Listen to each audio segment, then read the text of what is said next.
Yo quiero entrar a la palabra de Dios inmediatamente. Siento peso y carga por su palabra. Les voy a pedir que se queden sentados porque voy a estar leyendo todo un capítulo prácticamente hoy.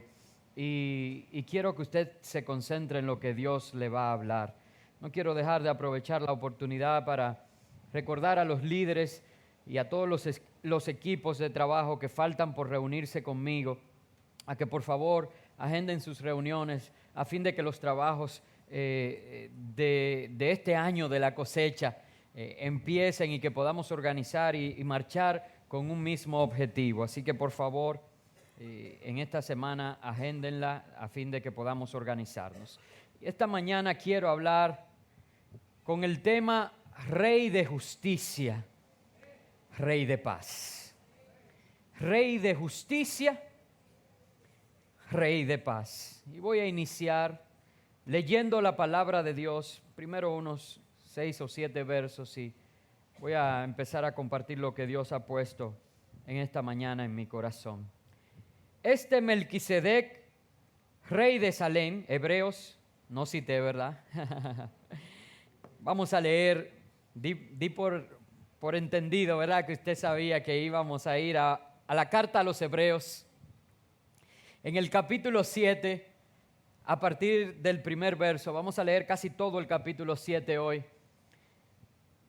Y dice la palabra de Dios: este Melquisedec, rey de Salem, sacerdote del Dios Altísimo, salió a recibir a Abraham, que volvía de la derrota de los reyes, y lo bendijo.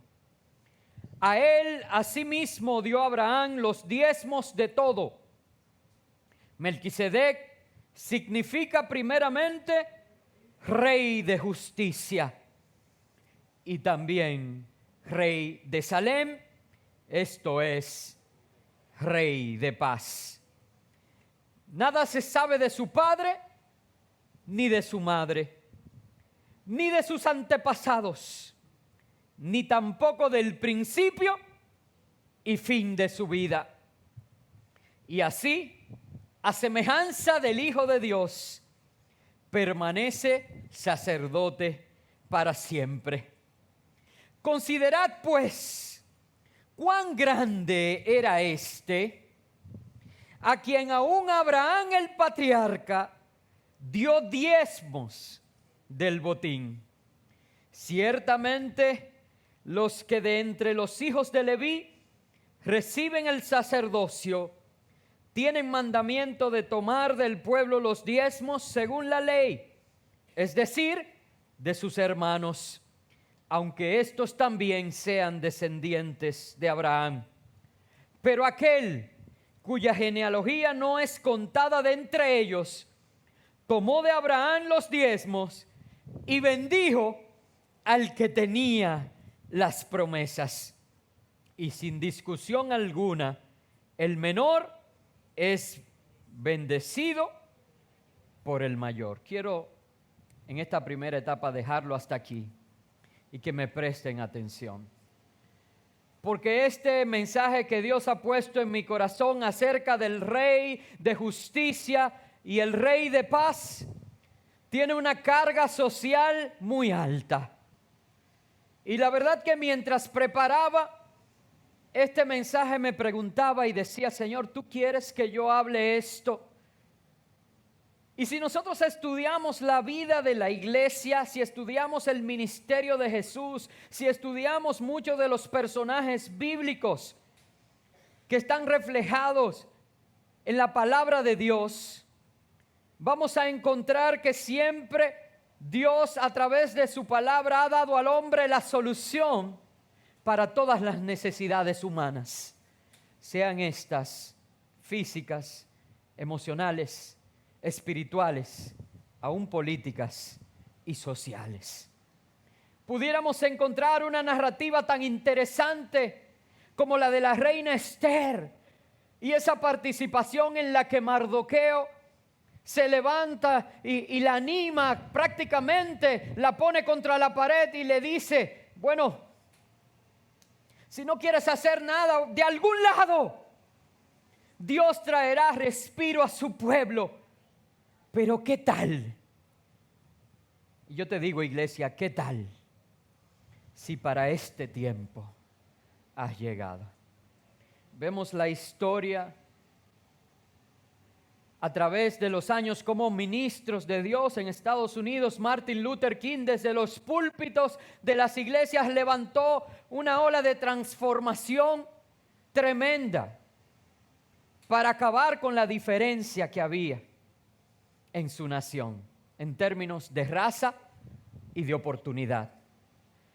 Y qué bueno que mañana, pasado y el miércoles este mensaje que hoy voy a compartir aquí se va a estar reproduciendo en cada uno de los hogares que se han abierto para tratar el Compártelo, programa que hemos establecido para llevar la iglesia a cada lugar donde nos desenvolvemos, sea nuestra casa o nuestro trabajo. Porque, hermanos, es innegable que ahora mismo la sociedad demanda justicia. Los que estuvieron aquí el domingo pasado vieron el rostro de preocupación y de dolor por mi nación. Tan pronto recibí la noticia de lo que políticamente sucedió. Algunos no se han dado cuenta de la dimensión de lo que aquí pasó, hermanos. Desde el punto de vista político, un desastre. Una democracia en la que los ciudadanos no se pueden manifestar y no pueden, a través de su voto, expresar la voluntad, es una democracia fallida. Desde el punto de vista económico, 15,000 millones de pesos fueron botados a la basura. ¿Quién usted cree que va a pagar esos 15,000 millones de pesos? Tal vez ustedes creen que son los políticos. Hermano, tus nietos ahora mismo tienen una deuda. Desde el punto de vista social,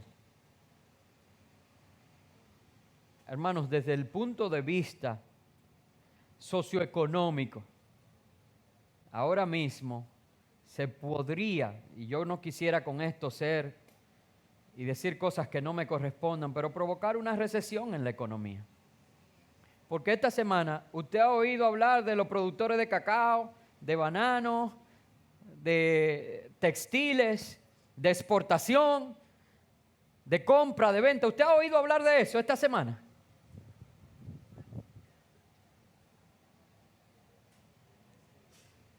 Hermanos, realmente estamos ante una situación difícil como nación. Hay un hambre y sed de justicia. Hermanos, ¿cuáles son las palabras de Jesús para aquellos que tienen hambre y sed de justicia? Bienaventurados los que tienen hambre y sed de justicia, porque ellos serán saciados. Hermanos, la sociedad dominicana hoy tiene un hambre y sed de justicia y somos tú y yo como iglesia los que necesitamos levantarnos y llevarlos a ellos hacia aquel que puede saciar esa hambre. Porque yo quisiera ahora preguntarles a ustedes, ¿ustedes creen que esa justicia le va a ser satisfecha al pueblo a través de la Junta Central Electoral? ¿Creen ustedes? ¿Ustedes creen que son las autoridades que nos gobiernan los que van a traer esa justicia al pueblo? ¿Ustedes creen acaso que son nuestras autoridades judiciales los que van a aplicar justicia? ¿Ustedes vieron un circo? ¿O solo fui yo que vi noticia esta semana?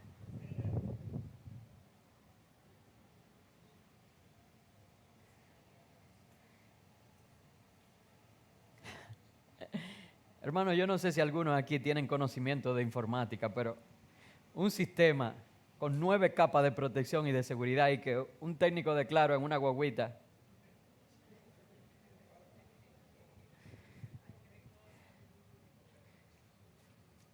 Hermanos, yo quiero que usted entienda, lo que yo estoy hablando no se trata de posiciones políticas. Dios me guarde. Yo respeto y amo este altar de una manera que no puedo casi ni explicar como para hacer algo así. Es que no importa posición política, no importa bandería política. Hoy el partido que está en gobierno, el que está en la oposición, todos necesitan una respuesta. El pueblo en sentido general tiene hambre y sed de justicia, y esa justicia solamente puede ser satisfecha no a través de las instituciones humanas, sino a través de Dios. Y en este texto que nosotros acabamos de leer, hay una gran enseñanza, yo diría que trascendental para nuestra fe cristiana, y no es el diezmo.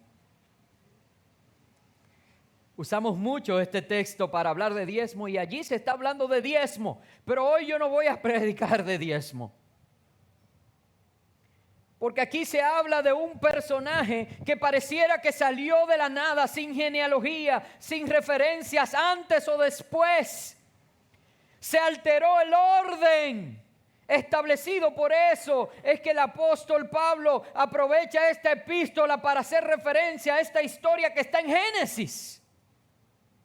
Y le está hablando a gente que está y que conoce el orden establecido posterior a lo que pasó entre Abraham y Melquisedec.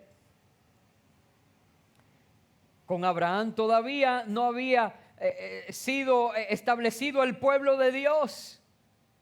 La promesa le fue dada a Abraham de que su descendencia sería como la arena del mar, como las estrellas del cielo. Pero a quienes Pablo les hablaba ya habían conocido de Leví y de Aarón. Ya sabía quiénes eran los sacerdotes y cuál era el orden establecido para tomar esto. Y lo que le está diciendo es, tuvo el Señor que alterar por completo ese orden.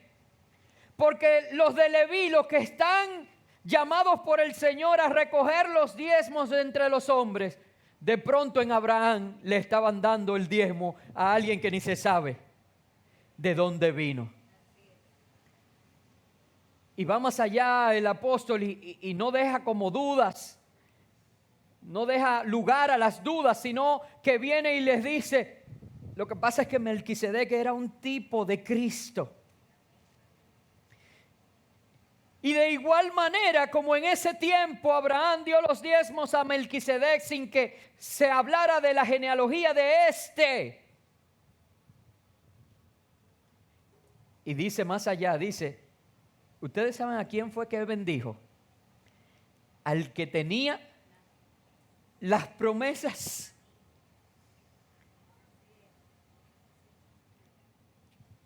Hermanos, miren. Entre Melquisedec y Abraham, ¿quién es más conocido para usted?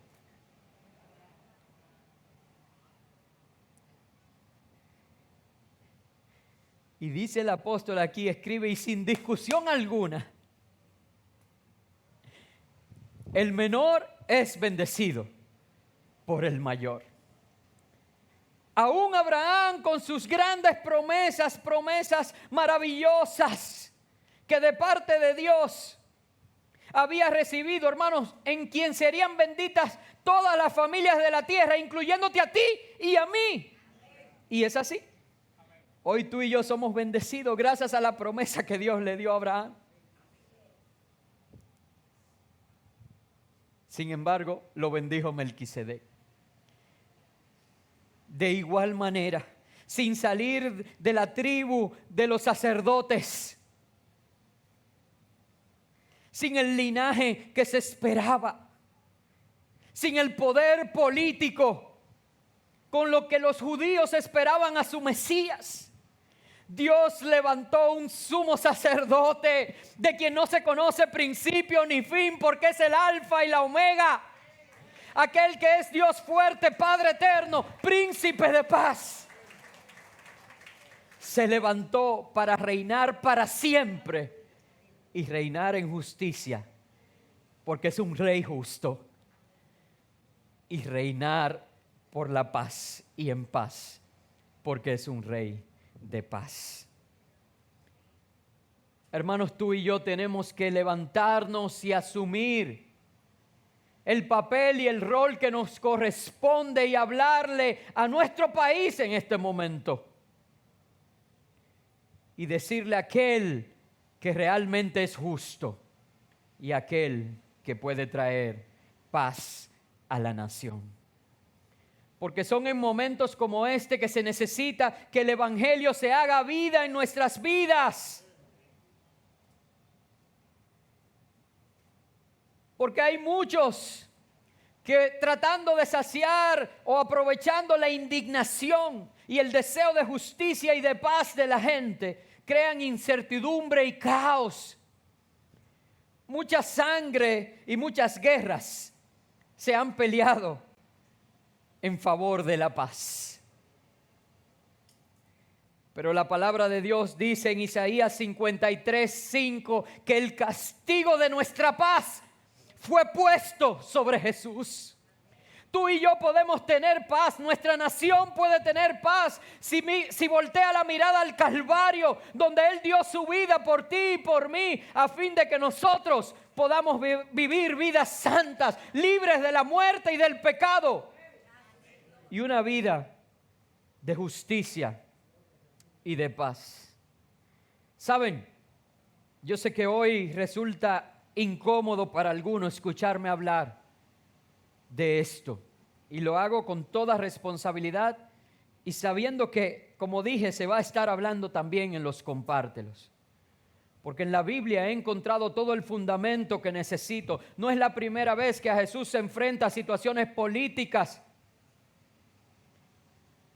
Lo pusieron los fariseos a hablar siendo el pueblo gobernado por el imperio romano, y le pidieron, y entonces, ¿debemos nosotros pagarle impuestos al César?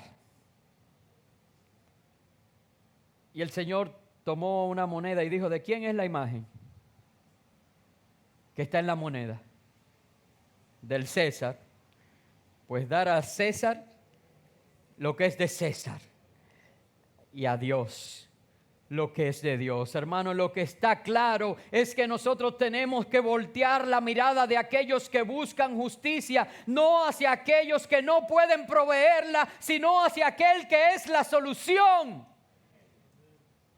Hoy en día se debate, y la verdad es que me da risa ver en las redes personas que nunca se han dejado pastorear ni siquiera de su pastor, y hoy queriendo decirle a los pastores y a los líderes en autoridad lo que deben de hacer como iglesia.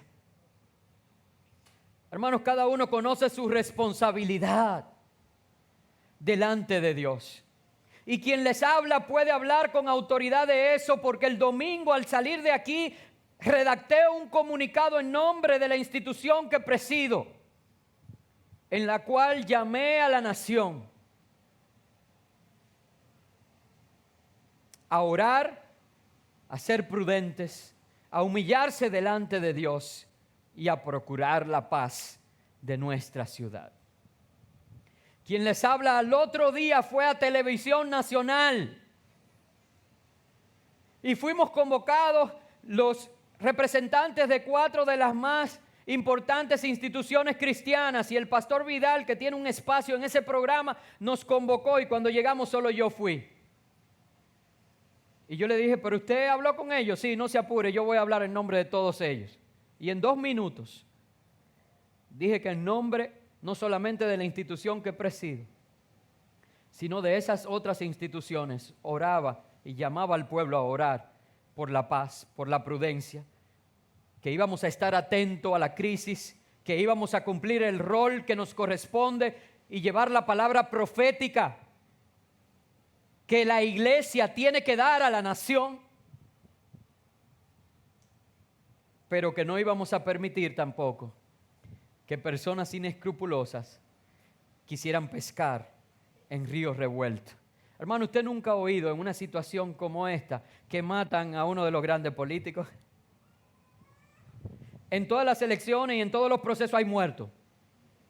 Pero nunca usted ha oído que mataron a uno de los grandes políticos, ¿verdad? El Señor nos guarde, porque la inestabilidad, no estoy diciendo con esto que eso provocaría. Hermanos, si yo no estoy aquí para decir quién debe protestar o no debe protestar, quién debe ir, yo creo que la iglesia puede ponerse del lado de los mejores intereses de la nación. Y la iglesia tiene que llevar la palabra profética al pueblo que necesita.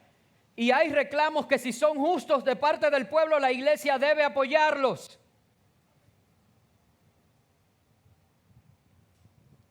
Y como dije, la necesidad de justicia es evidente. Ayer pasaba con mi esposa en uno de los sectores de clase media y media alta aquí en Bellavista. Y a la hora que se había convocado, hermanos, eso era un concierto tremendo de personas protestando de manera pacífica, golpeando las cacerolas.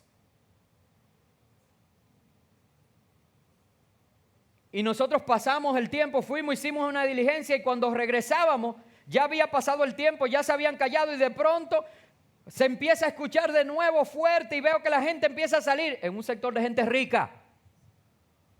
Y la gente salió a la calle con las cacerolas y yo, ¿y qué es lo que está pasando? Ya pasó la hora, ¿y qué es lo que pasa? Y cuando veo el presidente va delante de mí y lo llevaron hasta su casa. Vergüenza ajena yo sentí. Y eso no me lo contó nadie, ni las redes.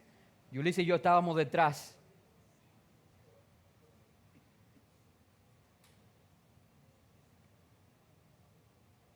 Y la iglesia todavía discutiendo en que si hacer o no hacer. Hermano, cada uno de nosotros entiende y puede pedirle dirección al Señor en cuanto a lo que tú tienes que hacer. No es la primera vez. En Romanos 14 se pusieron de acuerdo ellos a partir del verso 17 y lo que estaban era peleando que si comer, que si no comer.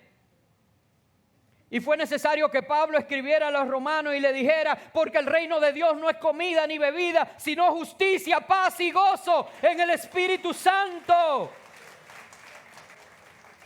Yo no estoy a favor ni en contra de protestas ni de manifestaciones. Lo que yo no estoy a favor es que la iglesia pierda el enfoque. Nosotros estamos para llevar al pueblo hacia el enfoque de lo que realmente importa. Y eso es el Rey de justicia. Eso es el Rey de paz. Y si tenemos que ponernos en la protesta para llevarlos hacia eso, nos ponemos. Si tenemos que irnos del otro lado, lo hacemos.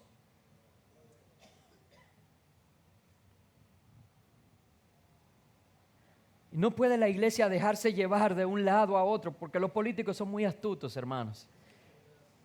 De verdad, ahora, lamentablemente, o diría, gracias al Señor, tengo que moverme un espacio donde tengo contactos con los políticos y cada vez que los conozco más, me decepcionan más.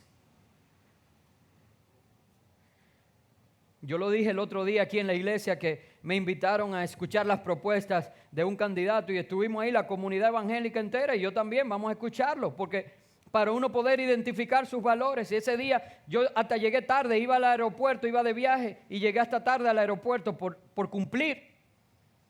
Y cuando aterrizo en Miami con mi esposa le enseño, mira lo que salió en el periódico, que la institución que yo presido está apoyando a ese candidato.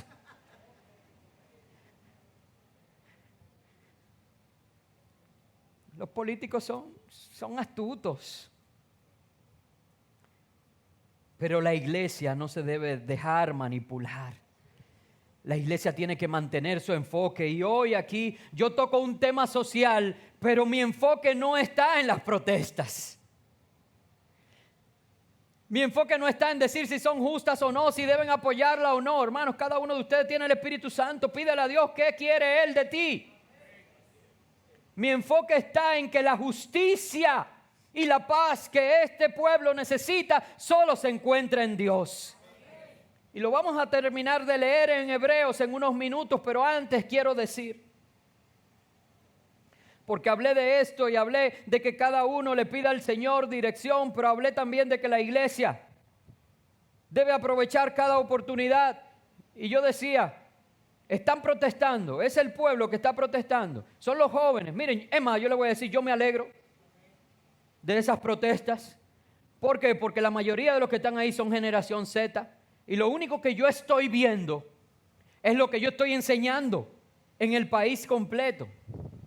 Acerca de que esta generación lo único que necesita es un ideal. Ellos andan buscando algo por qué luchar. Hermanos, y que la iglesia tiene que aprovechar y hacer empatía con esta generación y darles el mayor de los ideales, que es servir a Jesucristo y llevar a otros al conocimiento de su gloria. No perder el tiempo en discusiones banales, como si nosotros fuéramos políticos. Y yo estoy en algunos chats que veo, que no sé si son pastores o políticos, los que están discutiendo y adoptando posiciones, hermanos, cuando nosotros tenemos una generación que nos está pidiendo. Vaya para que vea que los que están ahí tienen 18, 20, 21 años, son los más jóvenes de la sociedad. Necesitan un ideal. Y lo que yo quisiera es decirle, bien, ustedes necesitan un ideal, pues que esos ideales sean ideales cristianos, como Juan Pablo Duarte, que se estableció Dios, patria y libertad. Dios es lo primero en la República Dominicana, que en la bandera tricolor que ondeó por primera vez un 27 de febrero, se estableció un escudo con la Biblia abierta que decía: y conoceréis la verdad, y la verdad os hará libres. Que enarbolaron un juramento trinitario que decía: en el nombre de la santísima, augustísima e indivisible Trinidad de Dios omnipotente. Así iniciaba el juramento trinitario y terminaba de decir: si tal hago, Dios me proteja.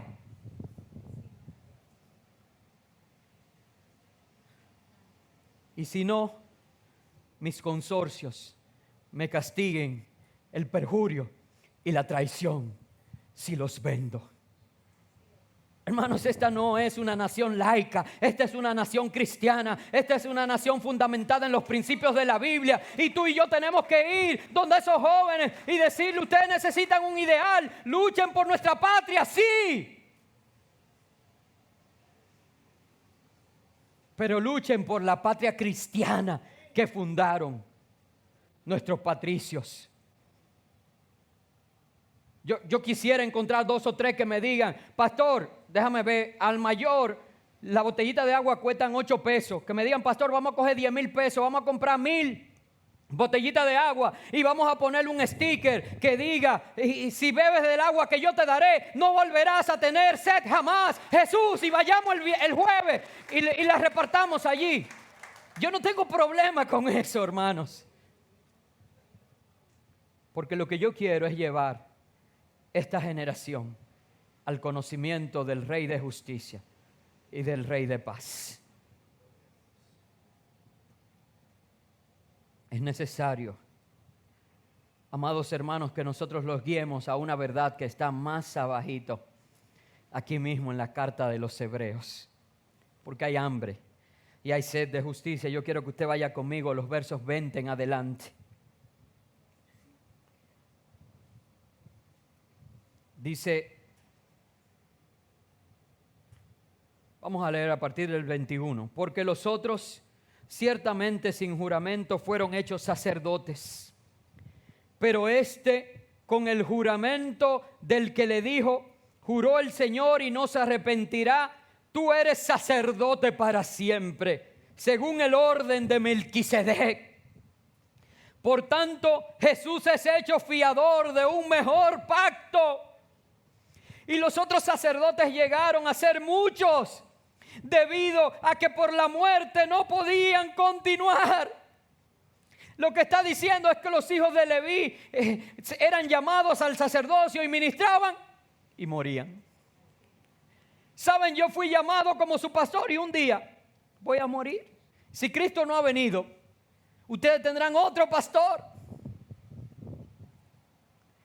pero qué bueno que su fe no está en mí. Le pongo un ejemplo sencillo. Esta iglesia la fundó nuestro amado pastor Ramón Corniel. Si nuestra fe hubiera sido depositada en él en el 2015, nos hubiéramos quedado sin fe. Pero como él no dirigió nuestra fe a él, sino que nos enseñó como gran maestro que era a poner los ojos en Jesús, el autor y el consumador de nuestra fe. Hoy nosotros sabemos que Él está en los cielos disfrutando de lo que siempre anheló. Y nosotros estamos aquí corriendo la carrera para un día también nosotros alcanzar la meta, haciendo la voluntad de Dios hasta que Él venga. Así esos sacerdotes no podían continuar, pero por cuanto permanece para siempre, tiene un sacerdocio inmutable. La palabra inmutable lo que significa es que no cambia. Jesús es el mismo ayer, hoy y por los siglos. Jesús es el Dios y el que satisface las necesidades de las generaciones pasadas, de las presentes y de las futuras. Por eso los ideales cristianos con que fue fundada esta nación todavía hoy son válidos para refundarla. Jesús es ese sacerdote inmutable. Por eso puede también salvar perpetuamente a los que por Él se acercan a Dios, viviendo siempre para interceder por ellos. Eso es lo que tenemos que mostrarle a la gente que tiene necesidad de justicia. Que hay uno que no cambia, que hay uno que no responde a intereses, que hay uno que da salvación por siempre. Usted sabe que en ese mundo de la política no hay amigos ni rivales, lo que hay son intereses. Y el que hoy apoya y aplaude esa protesta, cuando se la hagan a ellos, la van a repudiar. Por eso yo dije, esto no se trata de partido ni de gobierno, porque los que están en el poder son tan malos como los que quieren subir a él. Entienda eso. Yo por eso puedo hablar con libertad, porque aquí yo soy pastor de los PLDistas, PRMistas, de la Fuerza del Pueblo, de los PRDistas, de los, Alianza País, de los de Dominicanos por el Cambio, de los del Frente Amplio. Yo soy pastor de todos y a todos los que les predico es la palabra de Dios. Y oro por todo, hermano, no importa cuál suba ahí. Usted me va a oír con todo el respeto del mundo diciendo, ahora vamos a orar por nuestro presidente. ¿O no me ha escuchado usted alguna vez? Y no importa quién esté ahí también, me va a oír tirando un rayazo. Porque es una responsabilidad, hermano, serle fiel a Dios y a su palabra. Pero ellos cambian. Jesucristo es el mismo, ayer, hoy y por los siglos. Y desde la eternidad y hasta la eternidad hay salvación en Cristo Jesús, porque es el sacerdote que da salvación perpetua.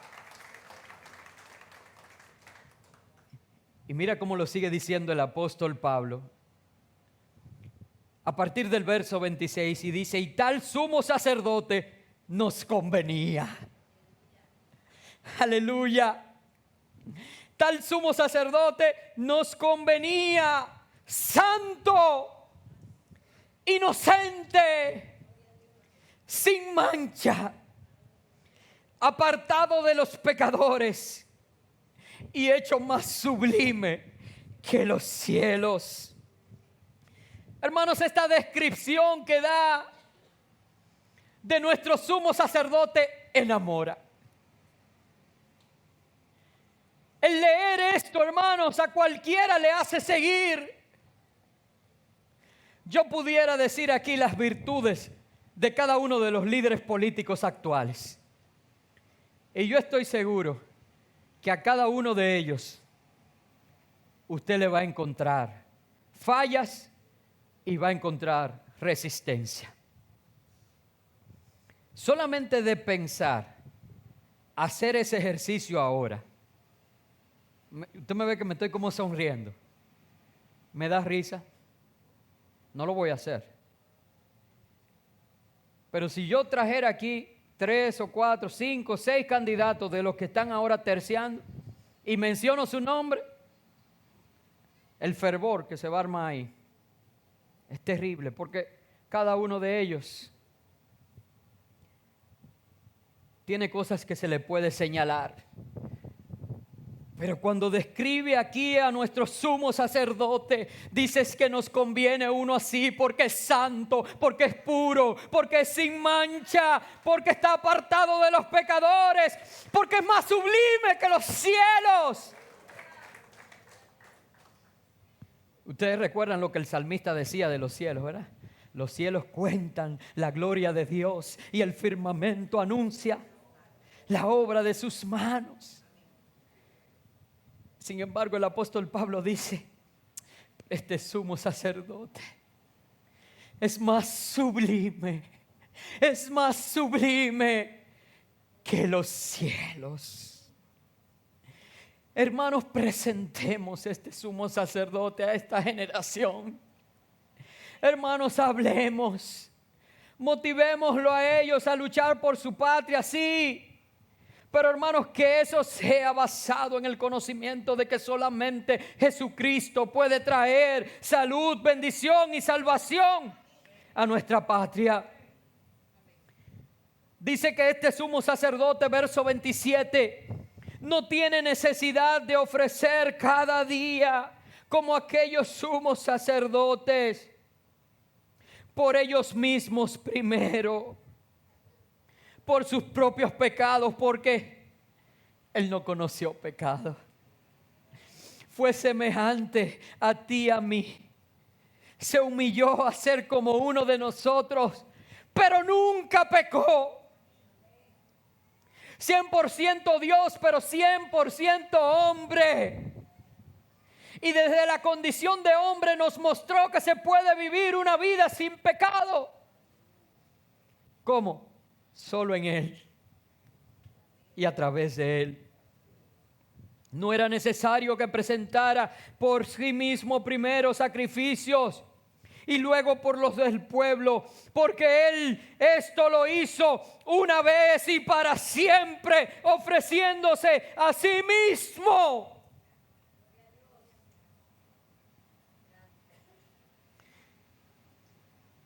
¿Tú has pensado, hermano, de que el sacrificio mayor de Jesús, como siempre digo, está en que era el único que se podía ofrecer? Mucha gente ha dado su vida por ideales. Lo que cambió la historia no fue que Jesús dio su vida. Lo que la cambió es que Él era digno de darla para pagar tus pecados y los míos. Lo que cambió la historia es que el inocente se hizo culpable, para que tú el culpable y yo el culpable fuéramos hallados a través de Él inocentes. Y la sentencia que estaba dada sobre nosotros, que la Biblia lo describe como el acta de los decretos, fue clavada en la cruz del Calvario. Y la muerte fue exhibida, vencida públicamente. Y hoy podemos decir, ¿dónde está, oh muerte, tu aguijón? ¿Y dónde, oh sepulcro, tu victoria? Creemos que sorbida es la muerte en victoria en Cristo Jesús. Una vez se ofreció a sí mismo y para siempre. Contemos esa historia. Llevemos ese mensaje a esta generación. Enfoquemos la mirada de ellos. Necesitan un ideal. Y son capaces de cambiar el mundo. tienen las herramientas, tienen la tecnología y no tienen miedo. Vamos a nosotros jugar el rol que nos corresponde y vamos a impregnar su vida de un ideal. Vamos a dirigir su mirada al Rey verdaderamente justo, el fiel y verdadero. Dice el verso 28, y con esto termino: la ley constituye sumos sacerdotes a hombres débiles, pero la palabra del juramento posterior a la ley constituye al Hijo hecho perfecto para siempre. Pónganse sobre sus pies. Hermanos, las autoridades de nuestra nación pueden fallar. Podemos elegir nuevas autoridades y estas pueden fallar. Es más, puedo ser más categórico y decir, van a fallar. Porque esto no se trata de un sistema político. Esto no se trata ni siquiera de un sistema ideológico. La iglesia puede jugar el rol que la Biblia le dice que tiene y debemos hacerlo. La iglesia puede ponerse del lado del pueblo y apoyar los reclamos de justicia del pueblo, pero la iglesia no puede olvidar que su llamado primario es a mostrar al Rey de justicia, al Rey de paz, al Rey de salvación, al que nunca cambia, al que es inmutable. Y como dice este verso 28 para terminar, a aquel que es perfecto.